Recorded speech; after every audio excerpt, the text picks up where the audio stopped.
All right, so I will talk about the biggest mistakes I've done in building a number of companies that have a combined revenue of over 200 million euros a year.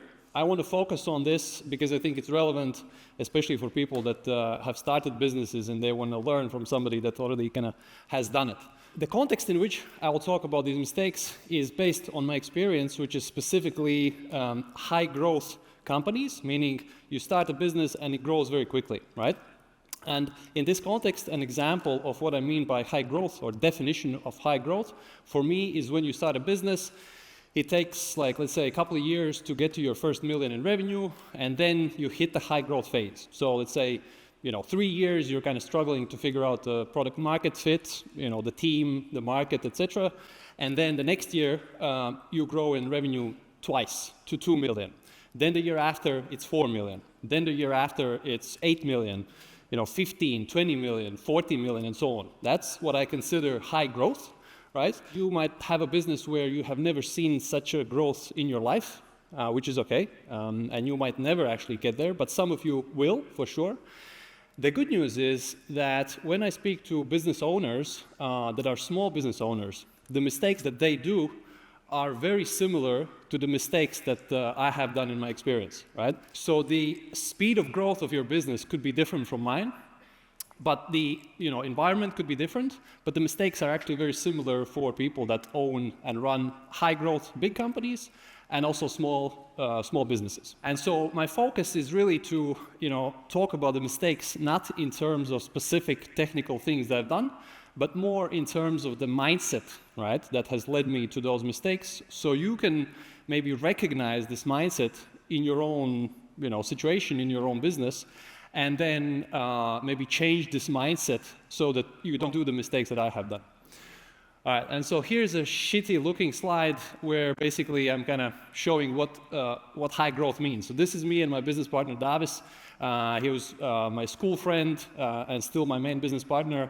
We are here, I think in 2012, on my parents' couch, drinking whiskey, thinking about how to start a business, and then 3-4 years later, this is our team picture from the Polish office. And like 2-3 years later from this, we had more pictures like this across Mexico, Denmark, Georgia, and so on and so forth. So that was the high growth. Appreciate it.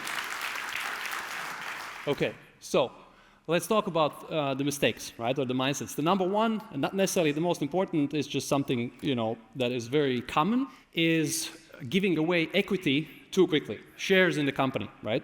Giving away share of your company to other people too quickly. And ironically, when you want to build a business very quickly, one of the best ideas is to give, shares in your business to other people so that they can help you grow it faster, right? Of course, it doesn't mean that you can have a shitty business model. You still have to have a great business model so you can scale it. But one of the best ideas is if you give other people shares in your business and they help you, right? The problem is, if you are kind of obsessing about growth like I was, then you can get in a situation where you're giving up simply too much equity to people too quickly. And I'll talk about the situations in where this happens most often. Let me just go through my experience a little bit in more detail so that you understand the foundation of kind of where did I get my first mistakes and where does my experience come from. So the first company I started was back in 2012. Like I mentioned, with my then best friend, now my main business partner. It was called Cream Finance. Now it's called Avafin. So it's basically a consumer lending business where we provide consumer loans online. We do it across, I think, 7 different countries. We sold it for over 50 million euros to a public bank in South Africa. The company now, this year, is going to do about 150 million in revenue. It's profitable, over 500 people employed. So this was the first business that I built, and my mistakes that I will talk about are basically based on my experience when building out this specific company. Because I was in my 20s, between my 20s and 30s, as I was building this business, and so that's going to be the reference point for me. Since then, since 2020, I stepped down from the management in Avafin, in Cream Finance, and I've been focusing, instead of building the businesses myself, being a CEO of the companies, my job is focusing on searching for very capable people, finding CEOs that will run the companies for me. I'm looking for business products. I'm looking for markets, maybe new business models. And then once I define that, let's say we're going to go into Spain and going to buy loan portfolios from banks, I look for a CEO, I give them shares, I invest equity money, and then these people run the businesses, not for me, but together with me. And so some of the successful companies, obviously I didn't list the shitty ones, the successful companies here, Money.jo, that's the biggest non-bank consumer lender in Jordan. It's doing this year close to 50 million euros in revenue. Then we have Esketit. It's a loans marketplace where investors can invest in my companies effectively. We have over 20,000 registered users there. New School, that's basically a tech company where we help finance enterprises to launch their lending products, right? So that's what we focus on in the Middle East. Spanda Capital, that's a loans portfolio management company where we buy portfolios from banks, and then we try to collect more money than we paid for these portfolios, right? The last focus this year, and especially going forward for me, is going to be on buying companies instead of building stuff from scratch, building from ground up. I'm looking to buy businesses. We've done some of that in the past, but now it's a big focus for us. Deal size that we're looking at is 5 to 15 million in fintech, in lending, and so on. So that's kind of more for the future. So I've started companies effectively in around 15 different countries, employing over 1,000 people. And speaking of mistakes, you can see a lot of mistakes in this slide because I tried to put all the logos of these different businesses in one slide. And they look shitty, but here you go. At least they're there. All right, we went through this. Let's talk about then giving away equity too easily. So the number one classic category of where that happens is investors. So standard case, you start a company, you need 100,000 to either get to a minimum viable product, or you have that and you want to get further. And then let's say you give 15% of equity away in your company. Raise your hand if you have had situations like that, or if you've raised money from investors in general. All right, a few people, right? So that's not common here. Okay. So if you get to this situation where you need money from investors, the way to avoid a situation where you keep raising money and you keep giving away a lot of equity, which often happens, it's a standard thing, especially when you talk to VCs, in a couple of years, you might end up in a situation where you have less than half of your company because you have co-founders, you have employees that you give some shares to, and then you have these different investors, and then you have several rounds, right? A way to make sure you don't lose your own business is if you give convertible loans instead of shares. It's a technical thing. If you will want to understand more detail, ask me in a Q&A or ask me in the backstage. But effectively, you don't necessarily have to give shares. You can take a loan and then agree with the investor that you can give shares later on if the business is successful. That's a standard tool. It happens, and that's a way to keep more equity to yourself as a startup investor. All right, next category is advisors. So have you had a situation where you need to pay an advisor, let's say a legal consultant, 10, 20, 30,000, 50,000 for some complicated legal work, or if you had to build a website and there's like, a good programmer that charges you, 50K and you don't have the money. Nobody. Wow, okay.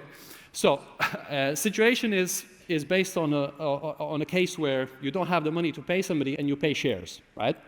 I've done that a lot, hence it's one of the mistakes I've put up. And a way to avoid it is if you have people that you want to pay but you pay in shares, you agree to buy back those shares at a later date when the company grows. And so that, again, you have some optionality to be able to keep more equity in your company as the company is growing quickly. Okay, key employees, that's another super useful and valid situation to give your shares, right? You have, executives, smart people that want to work in your company, and you cannot pay them a full salary. So let's say you pay half the market price. Let's say the salary is 5,000, you pay 2.5, and then the rest you give in shares.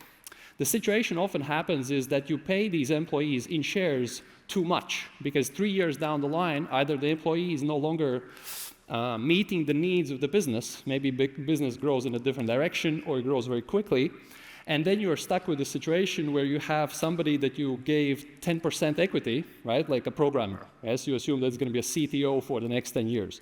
But 2 years down the line, they no longer work for the company. So a way to avoid that is by vesting the shares. Vesting is simply where you say, okay, I'll give you 10% share in the company. You're going to be my head of IT. But I'll give you that 10% over a 5-year period. So let's split it in 2% chunks. Every year, 2% is vesting. It goes to you, it goes to the employee, right? And the good thing is, if in year 3, the CTO is no longer good for the business, or you fire, or you have an agreement, or a disagreement, or something like that, they only keep what they got, but you don't, give more shares for the performance that person no longer provides to the company. So, in essence, what I wanted you to take away from this slide is to compare the speed of growth to the cost of growth. In the media and everybody in conferences likes to talk about companies growing very fast. Growth costs money, right? So it's oftentimes smarter to kind of grow a bit slower, keep equity in the company, but then you can make sure that you can be richer in the long term. Let me give a quick example, because I need to go fast, of Lyft. Have you heard of a company called Lyft? So basically, of those that you haven't, it was the biggest competitor to Uber, right? Now it's, in terms of size, I think it's similar to Bolt. So Lyft started at the same time as Uber did. It was not as successful. It was like a runner-up, but still a massively big business. They did an IPO in 2019, $25 billion market cap, insane, right? Now it dropped, to $5 billion, but it's still a massive company. The story with this business, why it's actually popular, is these two guys clapping hands. They're the founders of Lyft. In order to grow this business so quickly and catch up with Uber as it was expanding so aggressively, they had to sell so much stake and raise so much money that they ended up with 1% stake in the company each, where you have a business that's massive. It's top 2,000 private companies in the world by market cap, right? It's an insane success story by any measure, but you own less than 1% in the company as a founder. And that's pretty painful and that's pretty crazy. So there's examples like this around. Chasing too many priorities, this is my specialty. 15 different projects running around. Everything seems important, nothing gets done. Can you relate to this? All right, cool. The problem for me, why that happened largely, was my lack of experience in business, especially in the beginning. But it's still the case, where I just didn't know what really matters and what doesn't, because I thought everything that happens in a business is a life or death question. Yeah? If I don't have enough money to pay employees. I thought I'm going to fucking shit my pants and they're going to all leave my company if I don't pay them on time, right? Which wasn't the case. I mean, if you talk to them, they understand and you work together. Or for example, if you get sued. Have you been sued in court? Anybody? All right, some people. Lucky ones, good luck. I've been sued, right? And then I thought I'm going to go to jail the next day after receiving this court letter. Yeah? And it's not the case. You understand that some things matter and some things don't. And the way I want you to think about it is to apply the Pareto principle. You know what's Pareto principle? All right, 80% of the results are driven by 20% of inputs. This works in business like a charm, like any country, any business model, and so on and so forth. Think about what 20% of inputs in your company produces the 80% of the results, and you will find, if you haven't done that, you will find that it's, especially for the first time, it's kind of tricky to figure out what is it exactly that you should be focusing on that makes the biggest difference for the business. And what's even trickier is to keep focusing on those important things, right? Because there's so many cool stuff, running around that requires your attention. So this company, again, quick example, Creditec. Have you heard of Creditec? Probably not. All right, because they're bankrupt. So Creditec was basically in 2015-16 like Revolut is now. Yeah? It was the best funded, hottest, coolest fintech startup in Europe, founded in Germany. They were also providing loans. They were a direct competitor to us, raised hundreds of millions in VC funding. At one point, they had $500 million market cap. And if I thought I'm chasing different priorities and I'm going all over the place, and these fucking guys did it at another level, right? They were launching 5 different markets in 1 year, 6 different countries, like growing number of people, employees, like by the hundreds, yes, all over the place. And so while that was happening, they did all these cool infographics about how cool they are, how quickly they're growing. They were just focusing on too many things. And even with those hundreds of millions in funding, it didn't help them, and eventually, because they didn't focus on the things that matter, scoring, credit risk management, technology, and things like that, they went under during COVID, right? And my problem, I was always looking up to them and thinking, fuck, man, like they're doing all these different products, they're on the stages, they're fundraising, they're doing all these cool things, and I should do that as well, right? So I had this FOMO that I should catch up to these types of companies. And the only solution is, for me, was just with time to understand that you never know what really happens inside of the company, and you shouldn't focus on others, you should just focus on what works for your business. All right, so next one, doing everything myself. Yeah, so this I think is the biggest reason why especially small and medium companies stay small, is because the business owners, they actually like this position of being the go-to person, of being the most important one, the one that knows more stuff and can just like fix problems, yes? So oftentimes that is the real problem, the real risk. For me, it was more like an ego issue. I was just thinking that I can do a better job than most people around me, and that was actually true. Not because I was so fucking awesome, but people around me, they were just young, inexperienced, they were not like super sharp, special. So the problem of always trying to fix stuff yourself, always trying to do everything yourself in a small, medium business, the only solution to that is if you start focusing on delegating and you start focusing on searching, like purposefully, consciously searching for very capable people, yeah? Once you start finding these people that are better than you in certain areas, your whole kind of business reality changes. My delegation story started with this guy, Patrick. So this is my co-founder, Davis. Patrick, he's the one that is now running Avafin, the first company I built. So he was a guy, actually Davis met him randomly in Prague as we were launching the market there. We started to use him as a consultant. We realized he's like super smart, super sharp. Then we gave him more jobs in the company, and eventually in 2020, he took over as a CEO. He was like 28 when he took over as CEO, extremely sharp guy. He was the first guy that I met, and I understood this fucking guy is smarter than me. And he has the same work ethic, the same discipline as a founder has. And he can combine big picture thinking with very detailed, kind of narrowed focus on little things. Yeah? And when I met him, that's when I started believing that you can actually delegate and you can be sure that other people will do better stuff than you can do, right? And that didn't come from, just reading HR books about delegation. It came from meeting people that are actually better. And since then, my focus is largely on looking for really capable CEOs, really capable executives. All right, last slide, forgetting to be selfish. This word is maybe a bit weird, and what I mean by this is, if you only focus on building your business, building the company, always putting company first, or the needs of the company first, and your personal needs as a business owner second, then if you hit this high growth phase, you might end up in a situation where you are a slave to your company and you're working for your company instead of the other way around, even though your intention was completely different, right? And I'll explain how that happens. So I would assume a lot of you people here are really dedicating your life to your business. Maybe yes, maybe no. Raise your hands if you're like sacrificing a lot of your life to your company. All right, so basically, yeah, majority of you can relate to this. If you think, and if you have this mindset that, okay, I'm gonna sacrifice my life for the business, 10 years, 15 years, whatever it takes, and the company grows big, successful, rich, whatever the success definition for you is, then that automatically means that I will be rich as a business owner. The problem is it doesn't work like that.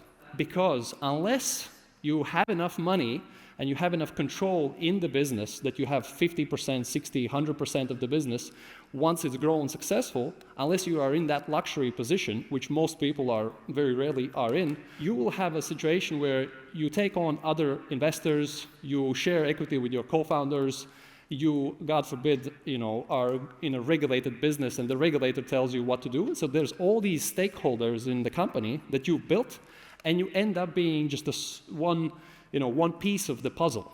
And so this is where you have to be careful in terms of like this academic expression. There's a difference between value creation, when you build a business and you build value, and value extraction. I think it's a very good distinction, value creation and value extraction. Value extraction is when you protect your rights as a business owner, and I'll talk about that in more detail. So The best example was my company, my first experience, where basically, you can check this out. So in 7 or 8-ish years, we built a business that's doing 100 million in revenue, yeah, and it's profitable, 5, 10 plus million net profits per year. We have 12 different shareholders, family office, VC, a public bank, all these different types of people, employees that own the stock. We are regulated in different countries with central bank regulation and so on and so forth. When we stepped down, I stepped down from the CEO role in 2020, and before we sold the business, which was recently in 2023, there were a number of years where the company was effectively doing 100 million plus in revenue. It was generating net profits, and we got paid fuck all as owners of the business and founders of the business. We didn't get paid dividends, and we didn't get paid any salary. There was independent management already in place, which had, the right agenda, which was to grow the company, to keep as much equity and as much capital into the business to make the business more safe. And we had a big bank that didn't need the dividends, right? So we two guys were there stuck with this relatively big company and getting paid nothing until we sold the company, yeah? And so the reason for that was we gave up so much control and we grew so quickly, and we didn't know that we have to more precisely focus on our rights as shareholders. And so what's the solution? So the solution is, I mentioned this in the previous conference, is to have a very strong shareholder agreement. So when you have a business, have a shareholder agreement where you list things, decision-making power, who decides when dividends get paid, how do you approve budgets in your company, how do you decide whether you're going to sell or not sell the company, what happens if one of the co-founders wants to step out or sell the business. All of these things, any good lawyer will tell you, I'm just mentioning kind of high-level examples. You need to put into a shareholder agreement, and you need to really spend time and energy protecting your position in the shareholder agreement. Otherwise, you're going to sacrifice your life, build out the business, it hopefully becomes successful, but then you realize, fuck, I've done so many mistakes not protecting my rights that I don't have a position where I can monetize and get money out of the company. There's other technicalities of how you can do this. Another one is having different share classes.